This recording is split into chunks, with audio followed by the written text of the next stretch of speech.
দিনের আমলের যে ঘুড়ি উৎসব আর এখনকার আমলের ঘুড়ি উৎসব রাত আর দিন হয়ে গেছে। এখন সংক্রান্তি আর 31st নাইট এক হয়ে গেছে। এখন যেমন ঘুড়ি এখান থেকে উড়ানের মতো জায়গাটা কি আর বিল্ডিংগুলো হয়ে গেছে সব 4 তলা 5 তলা।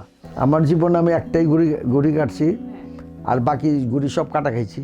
সংক্রান্তির সময় একটা চুরি করার প্রবণতা ছিল। ওই যে পোলাপানটা যারা মানে একসাথে বসে বিকালবেলা প্ল্যান করছে যে কালকে কার বাড়িতে আমরা চুরি করব।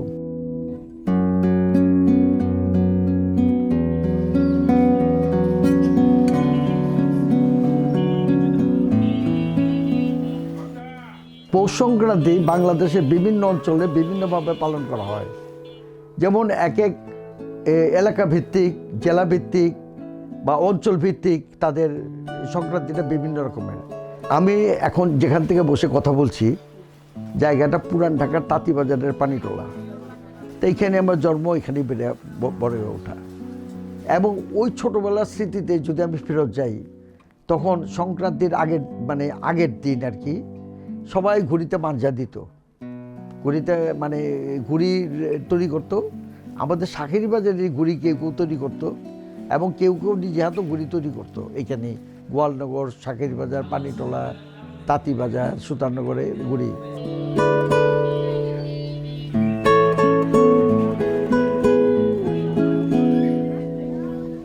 এখন সংক্রান্তি আর 31st নাইট এক হয়ে গেছে আমাদের এখানে। কিন্তু আমাদের সংস্কৃতিটা কিন্তু আমরা ভুলে গেছি। যদিও যুগে যুগে সব কিছু পরিবর্তন হয়, কিন্তু এই পরিবর্তনটা আমি মানতে পারি না। এটা আমার মনের কথা। সেই ঘুড়ি উৎসবের কথা প্রচুর বিক্রি হয়, এখন আগের তুলনায় অনেক বিক্রি হয়, কিন্তু উৎসবটা চলে গেছে আরেকটা ধারায়।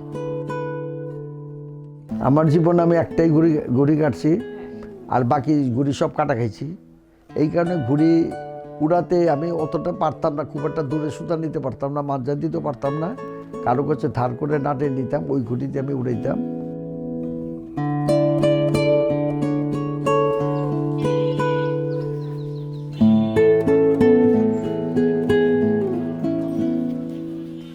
আমার যতদূর মনে পড়ে আমাদের এই অঞ্চলটা প্রায় একতলা দোতলা বাড়ি ছিল। তাঁতিবাজার, শাঁখেরি বাজার সব জায়গায়, এবং কোনো কোনো ক্ষেত্রে কয়েকটা আড়াইতলা ছিল, 3 তলা পুরোনা।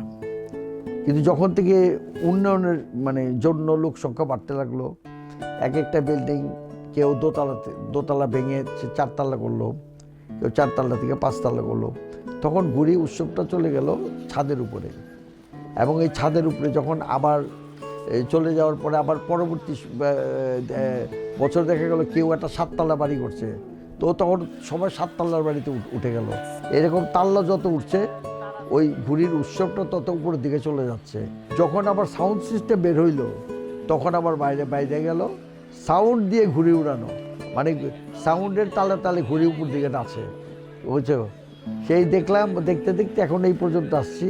এখনের দিন যত আগে বাড়ছে, পুরাতন কমে মডার্নের দিকে, আধুনিকের দিকে চলে যাচ্ছে আমাদের সংক্রান্তি। এখন পরবর্তী প্রজন্ম এই সংক্রান্তি সম্বন্ধে কতদূর জানবে সেটা আমার জানা নেই।